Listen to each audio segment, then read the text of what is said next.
سب سے پہلی اور بنیادی بات یہ ہے، جب کوئی آدمی کسی پہ وار کرتا ہے تو وار کرنے والے کے اندر کوئی وجہ موجود ہوتی ہے، وہ اسی لیے کسی پر قاتلانہ وار کرتا ہے۔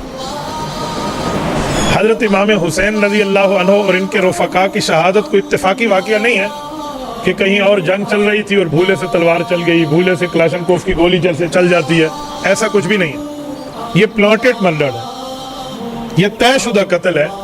کیا وجہ؟ ان کوفیوں کو حضرت حسین رضی اللہ تعالیٰ عنہ سے ڈر کیا تھا، یا حضرت حسین کے ساتھ ان کی دشمنی کیا تھی، یا حضرت حسین رضی اللہ تعالیٰ نے کوئی نعوذ باللہ ان کا مال کھایا تھا، کوئی ان کی عزت پر حرف آیا تھا، کیا ہوا تھا؟ یہ اتنے ظالم کیوں ہو گئے؟ اس کی کئی وجوہات، میں ایک دو وجہ آج آپ کی خدمت میں رکھتا ہوں۔ سب سے پہلی اور بنیادی بات یہ ہے کہ جو کوفہ والی قوم تھی یہ علی علی کرنے والے تھے، حسین حسین کرنے والے تھے، لیکن یہ اوپر سے علی علی کر رہے تھے، اندر سے ان کے حضرت علی کی محبت نہیں تھی۔ آپ کہیں گے جب محبت نہیں تھی تو اوپر سے علی علی کیوں کر رہے تھے؟ تو اس کا آسان دو تین باتوں میں جواب سمجھ آ جاتا ہے۔ حضرت علی المرتضیٰ رضی اللہ تعالیٰ کی جب تک حضرت معاویہ سے جنگیں رہیں یہ لوگ خوش رہے کہ صحابہ اور اہل بیت کی لڑائیاں ہوتی رہیں، کیوں؟ ان میں اکثریت قاتلین عثمان کی تھی، حضرت عثمان کے قاتلین کے یہ لوگ یہاں بستے تھے۔ حضرت علی کی شہادت ہوئی اور شہادت کے بعد امام حسن اور امام حسین نے حضرت معاویہ سے صلح کر لی، تو یہ صلح ان کوفہ والوں کو ایک آنکھ نہ بھائی، اور انہوں نے حضرت امام حسن پہ حملہ کیا۔ تاریخ کی کتب میں آج تک موجود ہے کہ امام حسن پہ حملہ کیا، ان کو نیزہ مارا، ان کی ران زخمی ہوئی، ان کی ران اتنی زخمی ہوئی کہ ایک بہت بڑا زخم بن گیا، تا وقت کہ امام حسن نے یہاں سے ہجرت نہ کی۔ کوفہ آئے ہوئے تھے، یہاں سے ہجرت کر کے واپس مدینہ آئے۔ امام حسن تو حضرت علی کے ساتھ کوفہ میں رہنے آئے تھے، کیونکہ حضرت عمر نے کوفہ شہر بنایا تھا، حضرت علی نے کوفہ شہر بسایا تھا، تو انہوں نے تو دارالخلافہ سے بنایا تھا، لیکن امام حسن چھوڑ کے گئے۔ آج بھی حضرت امام حسن کی قبر مدینہ طیبہ میں کیوں ہے؟ مدینہ میں ان کے والد کی قبر تو کوفہ کے قریب ہے، تو کوفہ میں رہائش کے لیے گئے تھے، تو امام حسن واپس کیوں آئے؟ وہی نہیں کوفیوں کی بے وفائی کی وجہ سے کہ یہ لوگ صلح علی پہ بھی خوش نہیں تھے، صلح حسن پہ بھی خوش نہیں تھے، تو امام حسن تو ان کی چنگل سے نکل آئے نا۔ حضرت حسین کو بھی ساتھ لائے، اپنے دوست قیس بن سعد بن عبادہ صحابی کے بیٹے حضرت حسن حسین کے بچپن کے یار ہیں، ان کو بھی ساتھ واپس لائے اور یہ مدینہ طیبہ میں آ گئے، اور یہ مدینہ طیبہ میں محفوظ رہے۔ حضرت حسن نے صلح کی، 19 سال اس کے بعد حضرت معاویہ کی حکومت چلی ہے۔ اس 19 سالوں میں کتنے مہینے آتے ہیں آپ حساب لگا لیں، کتنے ہفتے آتے ہیں آپ حساب لگا لیں، کتنے دن آتے ہیں آپ حساب لگا لیں، کسی ایک دن بھی ان بھائیوں کو حضرت معاویہ سے گلا نہیں رہا۔ محبت، پیار، تعلق، عقیدت، آنا جانا، دوستی، احترام، اکرام، مقام، یہ چلتا رہا۔ حضرت حسین رضی اللہ تعالیٰ عنہ حضرت معاویہ کے بعد بھی زندہ رہے، لیکن حضرت حسن تو حضرت معاویہ کی زندگی میں انتقال فرما گئے، اور حضرت معاویہ کو حکومت سپرد کیے ہوئے ابھی 10 سال ہوئے تھے۔ امام حسن رضی اللہ تعالیٰ کی شہادت ہوئی، اور وہ اپنی والدہ کے قدموں میں جنت البقیع مدینہ طیبہ میں ان کی قبر آج بھی موجود ہے۔ لیکن ان کوفیوں کے دل میں یہ تو تھا کہ ہم بدلہ نہیں لے سکے امام حسن سے، تو وہ آگ انہوں نے حضرت حسین پہ نکال لی تھی۔ ان ظالموں نے حضرت حسین رضی اللہ عنہ کو جو خطوط لکھے ہیں کہ آپ ہمارے پاس آئیں، آپ ہمارے پاس آئیں، آپ ہماری امامت کریں، ہمارے پاس بیٹھیں، ہمیں دین سکھائیں، ہمیں سنت سکھائیں، ہمیں اسلام سکھائیں۔ حضرت حسین کے پاس نہیں جا رہے تھے کیونکہ بھائی کی وصیت یاد تھی کہ یہ لوگ ٹھیک نہیں ہیں۔ امام حسن واپس آ گئے تھے تو یاد تھی، حضرت حسین نہیں گئے۔ حضرت معاویہ کے بعد جب یزید تخت پہ بیٹھا تو اس وقت بھی حضرت حسین کوفہ نہیں گئے، مکہ آ گئے، مکہ مکرمہ میں۔ یزید کی بیعت بھی نہیں کی، مکہ مکرمہ تشریف لائے، اور مکہ مکرمہ حضرت حسین 5 مہینے آ کر بیٹھے، پورے 5 مہینے، کوئی 1-2 دن کی بات بھی نہیں ہے۔ کوفی خط لکھتے رہے، حضرت امام حسین نہیں گئے۔ حضرت امام حسین شعبان کے شروع میں مکہ پہنچے، مکمل شعبان، مکمل رمضان، مکمل شوال، مکمل ذوالقعدہ اور مکمل ذوالحجہ نہیں بلکہ ذوالحجہ کا پہلا عشرہ، تو یہ 4.5 ماہ بنتے، امام حسین نہیں گئے۔ ہوا کیا تھا؟ یہ خطوط لکھتے امام حسین کو بلانے کے لیے، اور حضرت حسین اپنے صحابہ دوستوں کے ساتھ یہ بات شیئر کرتے۔ اس وقت مکہ مکرمہ میں 4 بڑے نبی پاک کے صحابی، بہت بڑے رتبے والے مکہ مکرمہ میں موجود ہیں۔ ایک تو حضرت امام حسین ہے، ایک حضرت عبداللہ بن زبیر ہے۔ امام حسین حضرت رسول اللہ کے نواسے ہیں، اور عبداللہ بن زبیر حضرت ابو بکر کے نواسے ہیں، اور تیسرے صحابی حضرت عمر رضی اللہ کے بیٹے حضرت عبداللہ بن عمر ہیں، اور چوتھے حضرت عبداللہ بن عباس حضور پاک صلی اللہ علیہ وسلم کے چچا زاد بھائی ہیں۔ یہ چاروں کا آپس میں مشورہ ہوتا تھا۔ خطوط آتے وہ کہتے دیکھا دھوکے باز ہیں، آپ کو یاد ہے نہیں امام حسن کی نصیحت؟ ہم بھی یہی کہتے ہیں، ہاں جی نہیں جانا، نہیں گئے۔ 18,000 خطوط لکھے گئے، 18 نہیں، 1800 نہیں، 18,000۔ اب روزانہ ڈاکیا اتنے تھیلے لاتا۔ اس زمانے میں ڈاکیا کے محکمے کو محکمۃ البرید کہتے تھے، शायद किसी के दिमाग में आया कि डाक खाना उस वक्त कहाँ था, तो इदारतुल बुरीद डाक खाना होता था। ऊँटनियों पे आना जाना हो तो बुरीद ऊँटनी को कहते हैं, तो इसी पर डाक आती जाती थी। तो खतूत आ रहे, इमाम हुसैन जवाब नहीं दे। इतने खत आए कि आखिर ने लिखा कि कल क़यामत में हम अल्लाह के दरबार में कहेंगे, मेरा अल्लाह हम अपनी गलतियां धोना चाहते थे, अपनी गलतियों को कफारा देना चाहते थे, दीन सीखना चाहते थे, और तेरे नबी के नवासे को बुलाया, हजारों खत लिखे, ये नहीं आया। तो इमाम हुसैन का दिल, शरीफ बंदे का दिल मचल जाता है। ऐसी बात, शराफत और मुरूवत बड़ी चीज़ होती है। तो इमाम हुसैन ने साहबा से मशवरा किया कि अब क्या करूं, ये तो अल्लाह रसूल के वास्तों तक आ गए, ये मुझे सिलसिला सादाती का वास्ता देते। तो सारे परेशान हो गए, और बात तो है हम तो इन्हें झूठा समझते। बाकी साहबा फिर भी हजरत हुसैन को जाने नहीं देते थे। आखिर तीसरी राह निकाली कि यार कोई नुमाइंदा तो भेज के देखो कि मैं अपना नुमाइंदा एम्बेसडर, अपना सफीर भेज रहा हूँ, इसके साथ वफा करते हो तो फिर मैं आऊँगा। कहा जी बहुत अच्छी बात है। तो हजरत हुसैन ने अपनी फैमिली मेंबर में से हजरत मुस्लिम बिन अकील, अपने चचा के बेटे, इनको भेजा, कजन को, कि आप जाए।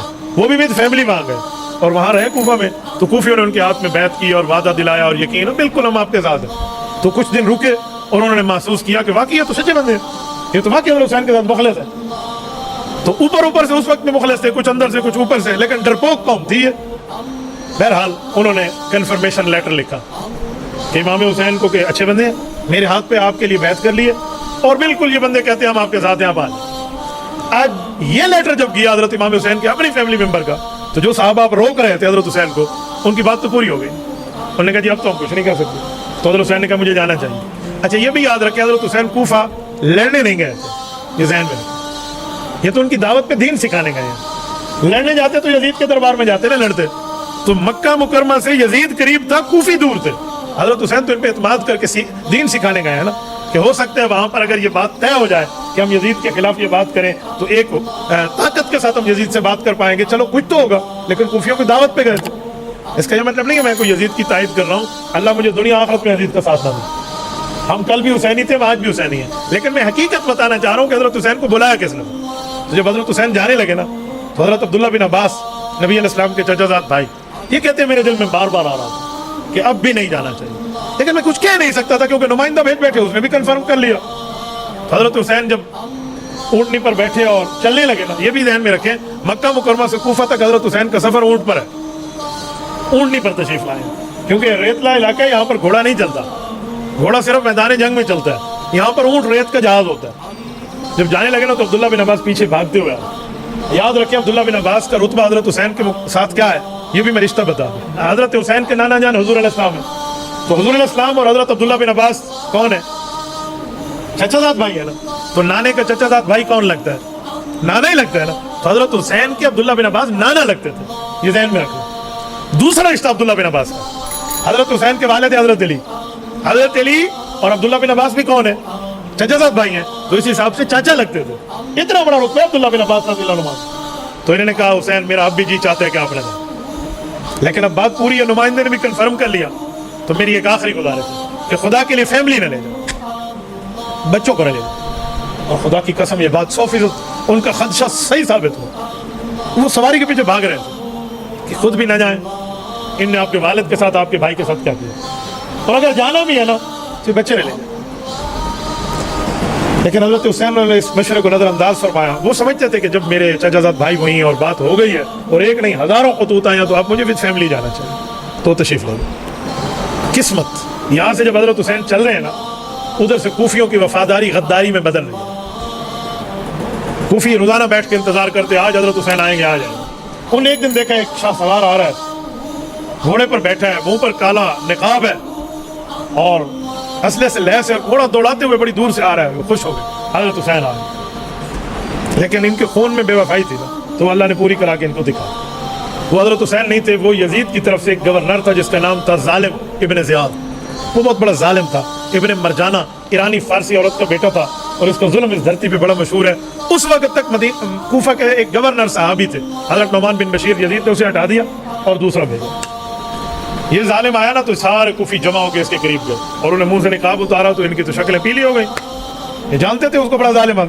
उन्हें कहो कूफी हो, मैं तुम्हारे लिए यजीद की तरफ से तोहफा लाया। उन्हें कहो क्या तोहफा? उन्हें नियाम से तलवार निकाली, का ये देखिए तुम में से किसी ने हुसैन का साथ दिया ना, मैं तलवार के साथ तय करूंगा। इस एक तलवार की धमकी पे ये हजारों कूफी हजरत हुसैन से वफादारी बदल के गद्दार बन गए। आज हकीकत बोली जाए ना तो ये हकीकत खुलती है कि हजरत हुसैन की शहादत हुई इस एक तलवार के देखने। ज़ालिमो, तुमने नवाज़ रसूल को बुला रखा है, वो विद फैमिलीज आ रहा है आपके पास, कोई शर्म और हया होती है। इस बंदे का सरतन से जुदा होता जो हज़रत हुसैन के लिए तुम्हें धमकी दे रहा है। लेकिन ये डरपोक कौम थे, जिनके हाथों में कल तक कलम थे ना, खत लिखने वाले, आज उन्हीं हाथों में तीर तलवारें आ गई थी। और वही मुस्लिम बिन अकील जिनने कन्फर्मेशन का लेटर लिखा था कि आप आ जाइए, इन्होंने उसे अपने शीरखार बच्चों समेत शहीद किया, इस एक इब्न ज़ियाद के डर में कि कहीं राज फाश ना हो जाए कि हम हज़रत हुसैन को खत लिख बैठे, हम तो उधर से मर गए इधर से मर गए। हज़रत हुसैन जब कूफा की तरफ जाने लगे तो ये ग्राउंड बिल्कुल तैयार हो चुका था हज़रत हुसैन की मैदान जंग के लिए। हज़रत हुसैन मक्का से चल पड़े। हज़रत हुसैन ने हज से एक दिन पहले वहाँ से सफ़र किया। आज लोग कहते हैं हज़रत हुसैन हज पे क्यों नहीं गए थे, तो हज से एक दिन पहले कूफा क्यों आए? इन्हें कोई ज़ालिम, तुम्हारा दिमाग ठीक है? 25 हज इमाम हुसैन ने किए हुए थे, ये हज नफल था, तो नफल हज बंदा करे या ना करे, ये कौन सा प्रॉब्लम है? 25 हज हज़रत इमाम हुसैन ने किए, और हज बंदा सवार होकर करे ना, सवारी पे, एक कदम पे 70 लाख ने किए, और पैदल हज करे तो एक कदम पे 7 करोड़ ने किए। हज़रत इमाम हुसैन के 25 हज पैदल हज, जुल हुलैफा से ihram बांधते थे, जुल हुलैफा मदीना तैयबा से, मेरे अली जिसे आजकल कहते हैं, 25 पैदल हज। तो इमाम हुसैन पे तो हज फर्ज ही नहीं था, वो तो कूफा जा रहे थे अपने सफर के लिए, तो ये इल्जाम हज़रत इमाम हुसैन पे नहीं आ सकता कि उन्होंने हज क्यों नहीं किया। एक जालिम है सरगोदा का, उस पर गुस्ताखी का फतवा भी लगा और वो गिरफ्तार भी, और उसका जनाजा भी जेल से निकला। उसी ने यह लफ्ज लिखा था अपनी किताब शहीद करबला में कि हज़रत हुसैन नऊज़ुबिल्लाह गोया अगवा हो गए। कहा जी क्यों हुए? वरना हज पे जाते, हज के एक दिन बाद हज शुरू हो रहा था। तो फिर उस जालिम ने एक फब्ती कसी जिस पर उसे सजाए मौत भी हुई थी, गुस्ताखी आले बैत का दफा लगा मौलवी नेली पे, उसने लिखा कि फिर तो हज़रत हुसैन से नऊज़ुबिल्लाह ज़ियाउल हक भी अच्छा है कि ज़ियाउल हक उस दौर का हुक्मरान था, वो हज पे जाता था, हज़रत हुसैन हज पे नहीं गए, तो इस पर इसे जनाजा पे फिर जेल से निकला। मैं तो चाहता था अगर फांसी हो जाती तो फायदा भी तो होता कि गुस्ताख हुसैन का हशर क्या हुआ, लेकिन बस अल्लाह महफूज रखे। इनको यह समझ नहीं आती कि नफली हज है उस बंदे को, फर्जी भी नहीं है। यार फर्जी होता तो बात बनती, मैं किसी वजह से सफर में हूँ और मैं ज़ोहर के 2 नफल ना पढ़ूं, सिर्फ फर्ज और सुन्नत पढ़ के चला जाऊं, तो मेरे ऊपर कोई गुनाह होगा? अजीब बात है। हज़रत हुसैन का नफली हज था, वो क्यों बैठते? वो तो अपने सफर पे जा रहे थे, बैठ जाते तब भी ठीक, ना बैठे तब भी ठीक। हज़रत हुसैन जब इराक इंटर होने लगे ना, हज़रत हुसैन को ये अंदोनाक खबर मिली कि जिसे नुमाइंदा बना के भेजा था इन ज़ालिमों ने, से भी शहीद कर दिया। और हज़रत हुसैन के सामने वही बातें आई जो सहाबा किराम ने सवारी चलते वक्त मुहार पकड़ी थी। सवारी चलते वक्त हज़रत हुसैन कहा था कि आप लगे, आप जाएं भी तो फैमिली अड़े जाए खुदा के। हज़रत हुसैन समझ गए ये तो मामला क्या कर रहे हैं, तो उन्होंने उस वक्त वापसी का इरादा फरमाया कि मैं मक्का मुकरमा वापस आ जाता। स्ट्रेटेजिक बदल लेते हैं, कोई स्ट्रेटेजी और बनाते, कोई पॉलिसी बदल लेते। लेकिन उस वक्त जो हज़रत मुस्लिम बिन अकील के 2-3 बेटे थे ना, जो हज़रत हुसैन के काफिले में, उन्होंने कहा चाचू वालिद शहीद हो गया, बदला लिए बगैर हम नहीं जाते। ये बात उनकी भी हकीकत थी कि औलाद का वालिद और इतना मजलूम भाइयों से मैं तो उनका शहीद हो गया। उन्होंने कहा जी हम तो अब्बा का बदला लिए बगैर नहीं जाएंगे, चाचू आप जरूर तशरीफ ले जाए, बगैर नाराजगी के। उन्होंने कहा हम जाएंगे अपने अब्बा का बदला। हज़रत हुसैन की इधर भी शराफत और मरूवत सामने आई। हज़रत हुसैन सोचने लगे कि ये अब तक मेरे साथ आए हैं, अब मेरी पॉलिसी बदली, मैं वापस जाऊँ, अब इन भतीजों को छोड़ दो जाऊँ, यार ये भी तो मेरा खून है और है भी मजलूम, इन्हें छोड़ दो। हज़रत हुसैन ने इनके साथ जाने का आगे इरादा किया।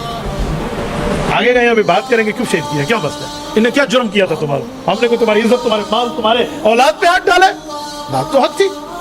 जब ये वहां गए तो उस गवर्नर जो नया आया था, उसने पहला लश्कर हज़रत हुसैन के लिए भेजा। हुर की क़यादत में वो लश्कर आया। हज़रत हुसैन से उन्होंने कहा आप कहाँ आ रहे? जी मैं कूफा जा रहा हूँ। उन्होंने कहा जी कूफा एक शर्त पे जाएंगे, आप इब्न ज़ियाद की बैत करें और उसे अपना बड़ा माने। जिस हुसैन इब्न अली रज़ी अल्लाह अन्हु माने, यजीद को इस काबिल नहीं समझा कि इसकी बैत करूँ, वो इब्न ज़ियाद की बैत करता। नौकरों के चाकर और चाकरों की कीश कीश। इब्न ज़ियाद की हैसियत हज़रत हुसैन के सामने क्या है? इब्न मरजाना इब्न फातिमा का मुकाबला कर सकेगा? हज़रत हुसैन ने बैत से इनकार फरमाया। कहा जी अगर तुम्हारी राय बदल गई है तो मैं वापस चला जाऊँ। उन्होंने कहा जी हम वापस भी नहीं जाने देंगे, हमारे गवर्नर का हुक्म है। तो कहा मैं कूफा नहीं जाऊँगा। तो उन्होंने कहा चाहे से हम गवर्नर को खत लिखते हैं, आप और हम किसी तीसरे रास्ते पे उस वक्त तक चलते हैं जब तक गवर्नर का जवाब ना हो। ठीक है, मुआहिदा तय हो गया। फिर तीसरे रास्ते पे चले तब तक कि गवर्नर को दोबारा जवाब आता उस हुर बिन यजीद को जो पहला काफिले वाला आया। तो गवर्नर को जब खत गया ना, तो गवर्नर ने समझा कि जो पहला काफिला भेजा था इसमें तो दम भी नहीं है, इसको तो चाहिए था नऊज़ुबिल्लाह हुसैन को मार देता। उसने उमर बिन साद की क़यादत में एक लश्कर और भेजा कि तुम जाओ और जाके मुकाबला करो, और पहले वाला जो कमांडर है अगर वो काम न कर रहा हो वो माजूल है, तू जाओ। उमर बिन साद का लश्कर आया, इधर ये लश्कर आया तो ये मुकाबले वाली सूरत बन गई। इस मुकाबले वाली सूरत पर पहले लश्कर का कमांडर जो हो रहा है ना, मैं आज भी इसे सलामी अकीदत पेश करता हूँ, इसने आखिरी टाइम पे एक डिसीजन लिया। इसने उस दूसरे लश्कर को कहा ज़ालिम तुम लड़ने आए हो हजरत हुसैन से, यार बात कोई तय करो ना, कोई मुआहदा करो, तलवार चलाओगे इस पे, आप इसकी हैसियत नहीं जानती, इन्होंने दूसरे लश्कर को झंझोड़ा, तुम्हें शर्म नहीं आती? ये क्या मसला, बैठ के बात करा लो, ये काम मैं नहीं करने दूंगा। और इसने उस वक्त तक रोके रखा जब तक शिमर जैसा मलून नहीं आया था पीछे से। जब ये दोनों लश्कर भी लड़ने पर न उभर सके, इब्न ज़ियाद तक ये बात की तो उसके पास शिमर जैसा बेईमान बैठा था। शिमर ने कहा कि मुझे फलां इलाके की गवर्नरशिप दे दो तो फिर मैं जाके काम करूंगा। इब्न ज़ियाद ने कहा तय होगा। उन्होंने कहा ठीक। तो उसने दो काम किए, एक लालच वाला, एक मुकाबले वाला। लालच वाला ये कि इब्न ज़ियाद से खत लिखवाया कि मेरे 3 कौमी भांजे हैं वो हुसैन के लश्कर में, उन्हें पनाह दे दो, मेरे 3 कौमी भांजे, मेरी कौम के भांजे हैं, तो मैं इनसे मुकाबला करूँ। उन्होंने कहा ठीक है, 3 को पनाह है। अच्छा आपको पता है 3 भांजे कौन है? शिमर के भांजे डायरेक्ट नहीं है, कौमी भांजे। शिमर की कौम की एक खातून है जिसका नाम है फातिमा बिनते किलाबिया, उम्मुल बनीन रज़ियल्लाहु ताला अन्हा, ये हजरत अली की बीवी है, शिमर की कौम की है। तो शिमर उस कौमी हमीयत में हजरत अली के उन 3 बेटों को पनाह लिखवा लाया कि मेरी कौम की बेटी के बेटे हैं ना तो हमारी कौमी है, और वो तीनों हजरत हुसैन के भाई हैं, हजरत अली के बेटे हैं। एक रिवायत में आता है कि तीनों के नाम है अबू बकर इब्ने अली, उमर इब्ने अली, उस्मान इब्ने अली, और एक रिवायत में अबू बकर इब्ने अली, उमर इब्ने अली और अब्बास इब्ने अली, ये तीनों जिसे गाजी अब्बास अलमदार कहते हैं। ये शिमर आया और आते इसने पानी बंद किया, पानी बंद करके ये अमान नामा भिजवाया अपने भांजों को। तो इन तीनों ने पढ़ा और ये ने फेंका, तो भाइयों ने कहा फेंकना जवाब नहीं है, इसके मुंह पे जाके मारो। तो उन्होंने वो खत लिया और जाकर इसी शिमर के मुंह पे मारा। कहा गद्दारी तेरे खून में है, हम अपने भाई पर गद्दारी नहीं कर सकते, जान कुर्बान कर सकते हैं, क्यों कह के इसके मुंह पे मारा। फिर उसके बाद जब जंग का ऐलान शिमर ने किया ना लड़ने का, क्यों? उस वक्त हज़रत हुसैन ने इनका राज फाश किया था, कोई जालिमों में आया नहीं हूं, मैं तो बुलाया गया हूं, ये फलां ये जो आज मेरे मुकाबले में इब्न ज़ियाद और यजीद के फौजी बन के लड़ने आया हो, खत तो तुमने लिखे थे। और यूं हज़रत हुसैन ने खत बिखेर के इनके सामने वो थैले खोल दिए। अब इनका दूसरा मसला खराब हो गया।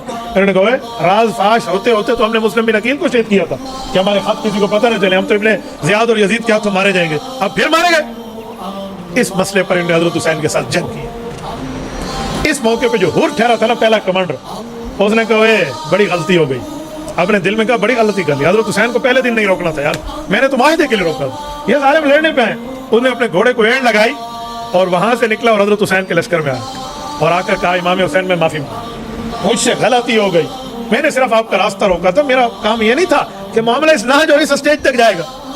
तो मैं अपनी गलती का कफारा यूं दूंगा कि जहां आपका पसीना गिरेगा वहां इस हुर का खून गिरेगा। ये शहादत तक वापस नहीं गया, इसने हज़रत हुसैन पे जान कुर्बान। और मैं समझता हूँ कि इसकी अगर पहली कोई गलती है तो इस वजह से अल्लाह माफ फरमाएगा। इसने यूं हज़रत इमाम हुसैन का साथ दिया।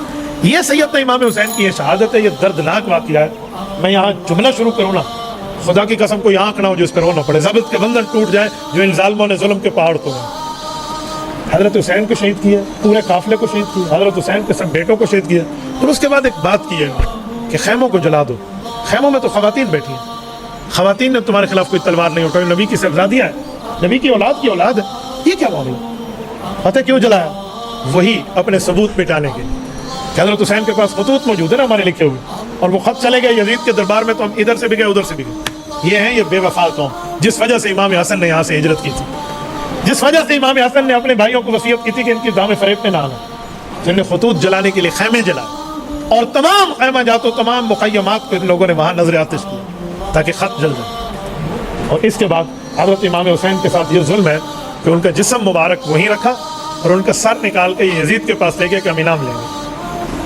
यजीद से पहले ये सर मुबारक इब्न ज़ियाद के दरबार में गया, तो वहाँ इंतहाई बूढ़े बुजुर्ग साहबी थे, इंतहाई बूढ़े, बिल्कुल बुढ़ापे का आलम, जो उस वक्त मौजूद थे जब उन्हें ये इत्तला मिली। तो इब्न ज़ियाद गवर्नर अपनी छड़ी से हज़रत हुसैन के होंठों पे यूँ मार के कहता था बड़ा हसीन चेहरा है। तो साहबी बिल्कुल बुढ़ापे में जो इनकी कमर झुकी हुई है लाठी पर, इनने उस वक्त बड़ा जुर्रतमंदाना कलमा कह के उस जालिम को कहा कि इरफा क़ज़ीबक या जालिम, ये छड़ी यहाँ न मार, जो जुल्म तुमने कर लिया, लेकिन इस छड़ी का इशारा यहाँ करोगे। लक़द राअयतु रसूलल्लाह सल्लल्लाहु अलैहि वसल्लम युलाज़िम, मैंने आंखों से हुज़ूर पाक को यहाँ जगह पे चूमते देखा। बहरहाल यजीद के दरबार में सर गया। हम यजीद को इस मसले में बराबर का शरीक समझते हैं कि उसने कोई कत्ल का ट्रायल नहीं चलाया, उसने कोई बदला नहीं लिया, बावजूद ताकत के बदला नहीं लिया और इन लोगों को अपने ओहदे पर बरकरार रखा। तो इस बात पे हम समझते हैं कि उसकी मंशा भी इसमें शामिल है। शामिल ना होती तो वो करता ना, सिर्फ उसने बददुआएं दी, अल्लाह तुम्हें मारे, ये करे वो करे। हज़रत हुसैन के कत्ल का बदला यही होता है, सिर्फ एक बंदे का कत्ल साबित है यजीद से कि एक शख्स उनके पास आया था और उसने बर्तन उठा के कहा था कि मेरे इस बर्तन को हीरे जवाहरात से भर दे। तो यजीद ने कहा क्यों, तूने क्या किया? उन्होंने कहा वाह, मैंने तेरे दुश्मन हुसैन के कत्ल में हिस्सा लिया था। तो यजीद ने कहा था अच्छा। तो अपने जल्लाद को कहा कि इसकी गर्दन उतार दो। उस एक ही को मारा। शिमर बरकरार रहा, इब्न ज़ियाद भी बरकरार रहा, बाकी भी बरकरार रहा। तो इस बारे में हम यजीद को बरी ज़िम्मा नहीं समझते, इसलिए हमारा यजीद से किसी किस्म का कोई वास्ता नहीं। हम कल भी हुसैनी थे, हम आज भी हुसैनी। हजरत हुसैन के सर अक़दस को वापस मदीना तैयबा भिजवाया गया था। तो सर मुबारक हजरत हुसैन का आज भी जन्नतुल बकी में अपनी अम्मा फातिमा के कदमों में दफन है और जिस्म मुबारक वहीं है। लोग पूछते हैं हजरत हुसैन का जनाजा किसने पढ़ा? मैं कहता हूँ किसी को कहता हूँ जुर्रत करो तुम भी हवाला तलाश करो, हमने भी कई अरसा तलाश किया है। इमाम इब्न कसीर ने इसका जवाब लिखा है अल-बिदाया वन-निहाया के जिल्द नंबर 8 में। वो फरमाते हैं जब शहादत को 2-3 रोज़ गुजरे ना, तो दूसरे इलाके के लोग थे अहले गामिरिया, वो आए और इन्होंने तदफीन भी की और इन्हें जनाजा भी पढ़ा जिस्म मुबारक का। और सर अक़दस को मदीना तैयबा भिजवाया गया था और इनकी कब्र मुबारक हुई। दुआ फरमाए रब्बे करीम हज़रत हुसैन और इनके रुफ़क़ा की क़ुबूर पर करोड़ों अरबों रहमत नाज़िल फरमाए।